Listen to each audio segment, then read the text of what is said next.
దుబాయ్లో కేదార్ మృతి ఘటనపై కేంద్ర రాష్ట్ర దర్యాప్తు సంస్థల చేత విచారణ చేయించాలని మహబూబ్ నగర్ ఎమ్మెల్యే ఎన్ఎం శ్రీనివాసరెడ్డి విజ్ఞప్తి చేశారు. దుబాయ్లో కేదార్ మృతి రాష్ట్రంలో సంచలనంగా మారిందన్న ఎన్ఎం హైదరాబాద్ జూబ్లీహిల్స్ లో పబ్లను నడిపిన చరిత్ర కేదార్కు ఉందని ఆరోపించారు. ఆయనతో అంటకాగిన వ్యక్తులు ఎవరో తెలియాల్సి ఉందని డిమాండ్ చేశారు. బినామీల పేర వేల కోట్లు విదేశాలకు తరలిపోతుంటే విచారణ సంస్థలు ఏం చేస్తున్నాయని ఆయన ప్రశ్నించారు.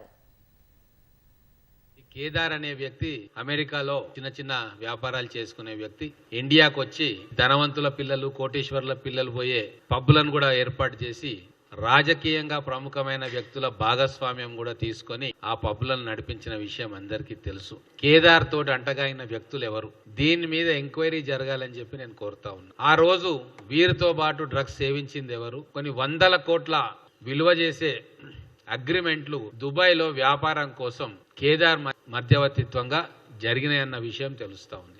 మరి ఆ డబ్బులన్నీ ఎవరివి, మరి అవి హవాలా రూపంలో పోయినాయా, చట్టబద్ధంగా పోయినాయా, వీటన్నిటిని కూడా వెలికి తీసే బాధ్యత కేంద్ర ప్రభుత్వం ఆధ్వర్యంలో పనిచేసే సంస్థలు. గత 5 సంవత్సరాల్లో కొన్ని వేల కోట్ల రూపాయలు దుబాయ్కి తరలింపబడ్డాయి. రాష్ట్ర కేంద్ర ప్రభుత్వ దర్యాప్తు సంస్థలు చాలా నిశితంగా పరిశీలించి దర్యాప్తు చేయాలని చెప్పి నేను కోరుతా ఉన్నా.